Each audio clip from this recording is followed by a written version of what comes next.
9 bad habits that make people think you're creepy. What is it that makes someone unsettling to be around? What transforms a person into a shadow that others avoid? The answer is often not in how they look, but in how they carry themselves. Their actions betray inner chaos, a lack of self-command. Today we will explore 9 habits that repel others and cast you in a dark, alienating light. These habits are not just social missteps, they are failings of the soul. They reveal a mind untrained in the ancient art of mastery over self. The Stoics, our guides in the pursuit of virtue, teach that the source of all ruin lies within. If you want to improve, be content to be thought foolish and stupid, wrote Epictetus. To shed these bad habits, we must first face the raw truth about ourselves. Only then can we rebuild the foundation of our character. 1. Watching without presence. Have you ever noticed someone who stares too long, whose gaze feels invasive? It is not merely their eyes that disturb us, but their detachment.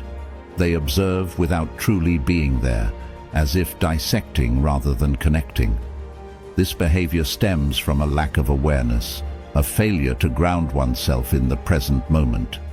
Marcus Aurelius, the Roman emperor and philosopher, reminds us, "Nowhere can a man find a quieter or more untroubled retreat than in his own soul." A person who is fully present, who engages others with intention, does not leer or linger. Their attention is a gift, not a violation. To overcome this habit, we must cultivate mindfulness and see others not as objects of curiosity, but as kindred spirits worthy of respect. Ask yourself, when you look at someone, do you see their humanity, or are you consumed by your own unguarded impulses? 2. Speaking without restraint. There is a particular discomfort in being around someone who talks too much or too little. Both stem from the same flaw, a lack of discipline. The overtalker drowns others in their own ego, while the silent one retreats into fear, leaving an unsettling void. Seneca, the great Stoic thinker, warns us, "Speech is the index of the mind. If your words are reckless, they reveal a mind that is untamed. If you hide behind silence, you betray an unwillingness to engage with the world." Both extremes alienate others, breeding mistrust. The Stoic path is one of measured speech. Speak only what is necessary and true. Silence, too, should be purposeful, a space for thought, not avoidance. Train yourself to listen more than you speak, and when you do speak, let it serve others, not your own vanity. 3. Acting without integrity. Nothing is more unsettling than insincerity. People who manipulate, flatter, or deceive create an air of unease because their actions lack harmony with their inner selves. They are like ships without anchors, drifting wherever their desires or fears take them. The Stoics held that integrity is the cornerstone of a virtuous life. If it is not right, do not do it. If it is not true, do not say it. Marcus Aurelius commands us, when your actions align with your principles, you become a person of substance. You inspire trust. When they do not, you repel others, for they sense the fracture within you. Integrity demands courage. It requires us to confront our weaknesses and choose the harder path of virtue over the easy one of indulgence. But when we act with integrity, we cease to creep in the shadows of deceit. We stand tall, unafraid of being seen for who we truly are. 4.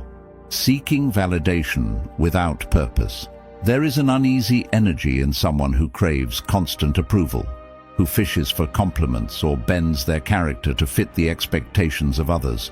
This behavior unsettles because it signals desperation, a hunger that can never be sated. True confidence, the Stoics teach us, comes not from external validation, but from the cultivation of inner virtue. It is not what happens to you, but how you react to it that matters. Epictetus reminds us, A person seeking approval is a prisoner of others' opinions, their peace at the mercy of fleeting applause. To overcome this, we must anchor ourselves in purpose. Ask yourself, am I living to impress, or am I living to improve? When we focus on what we control, our thoughts, actions, and character, we become free from the need for external approval. Others sense this freedom, and it draws them to us like gravity. By seeking purpose instead of validation, we show the world that we are complete within ourselves. This is the quiet strength that inspires trust and respect. 5. Overreacting to small offenses. Few things are as unnerving as someone who is quick to anger or easily offended by trivial matters. This volatility creates tension and distrust, leaving others on edge, unsure of what might spark the next outburst. Such behavior reveals a lack of emotional resilience and self-mastery. The Stoics understood that our reactions, not external events, determine our peace. You have power over your mind, not outside events. Realize this, and you will find strength. Marcus Aurelius wrote, "A person who overreacts allows their emotions to govern them, becoming a slave to impulses rather than a steward of reason." To break free from this habit, we must learn to pause. When slighted, remind yourself that the offense is often insignificant compared to the damage caused by your response. Cultivate the strength to let go of minor grievances. Focus instead on what truly matters, your values and your virtue.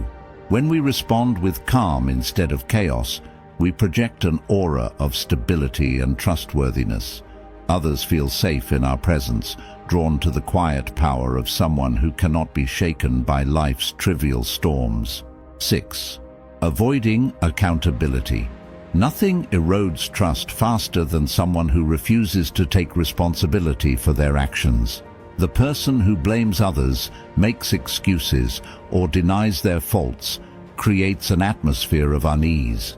They seem unreliable, lacking the courage to face their own shortcomings. The Stoics taught that self-accountability is the foundation of personal growth. Seneca wrote, "The greatest obstacle to living is expectancy, which hangs upon tomorrow and loses today." When we avoid accountability, we are not just evading blame, we are delaying the opportunity to improve. To overcome this habit, we must practice rigorous honesty with ourselves. When you make a mistake, own it. Reflect on what went wrong and how to correct it. Accountability is not a weakness, it is a demonstration of strength, the ability to confront your imperfections and work to rise above them. By accepting responsibility, you signal to others that you are dependable and unafraid of the truth. This authenticity not only repairs relationships, but also strengthens your own sense of integrity. True accountability, like all Stoic virtues, is a pathway to freedom, from excuses, from guilt, and from the need to hide who you are. 7. Lacking purposeful direction. There is something unsettling about a person who drifts aimlessly through life. Their lack of direction feels heavy, as if their presence is weighed down by their own uncertainty. They move without conviction, their choices dictated by whims rather than intention. The Stoics believed that a life without purpose is no life at all.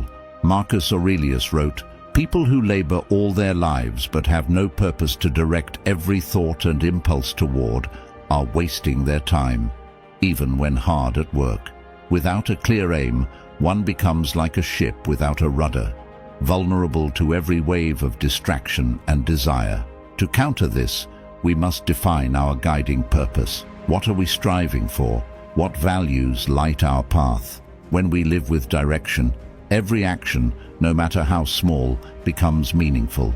Purpose transforms us into people of substance, steady in our pursuits and clear in our intentions.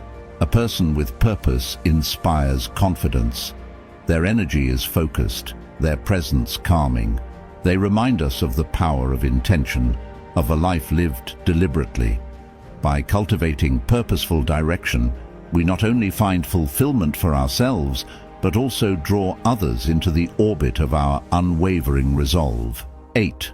Neglecting emotional self-control. Few things unsettle others more than someone who cannot regulate their emotions, whether it is sudden outbursts of anger, visible anxiety, or excessive melancholy. Unchecked emotions create a chaotic atmosphere. People instinctively distance themselves from someone whose inner turmoil spills out unpredictably. The Stoics saw emotional control as the pinnacle of self-mastery.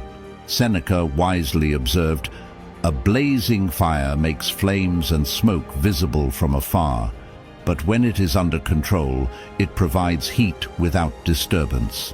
In the same way, emotions that are disciplined can fuel our growth, but when left unchecked, they alienate us from others and from ourselves. The key to overcoming this habit lies in detachment. When emotions rise, pause and ask, "Is this reaction helpful? Does it serve my purpose or undermine it?" By separating yourself from the immediate intensity of your feelings, you can respond with reason rather than reflex. When we practice emotional control, we radiate stability and strength. We become a calming presence in a turbulent world. Others are drawn to this steadiness, sensing in us the quiet power of someone who governs their inner world with wisdom and grace. Emotional self-control is not repression, it is freedom. 9. Failing to listen attentively. One of the most alienating habits is failing to truly listen. Whether it's interrupting, appearing distracted, or responding without understanding, this behavior makes others feel invisible and undervalued. It signals not only a lack of respect, but also a self-centeredness that pushes people away. The Stoics placed immense value on the art of listening. Epictetus advised, "We have 2 ears and 1 mouth, so that we can listen twice as much as we speak." To listen well is to practice humility, to set aside our own concerns and give others the gift of undivided attention. Overcoming this habit requires cultivating presence. When someone speaks, focus entirely on their words. Resist the urge to prepare your response or to shift the conversation to yourself. Ask thoughtful questions that show you value their perspective. Listening is an act of service, a way of affirming the shared humanity between us. When we listen attentively, we create a sense of connection and trust. We become the kind of person others are drawn to, not because we have all the answers, but because we make them feel heard, understood, and respected. True listening is a rare and profound act of virtue, one that deepens relationships and strengthens our own character. If this resonated with you,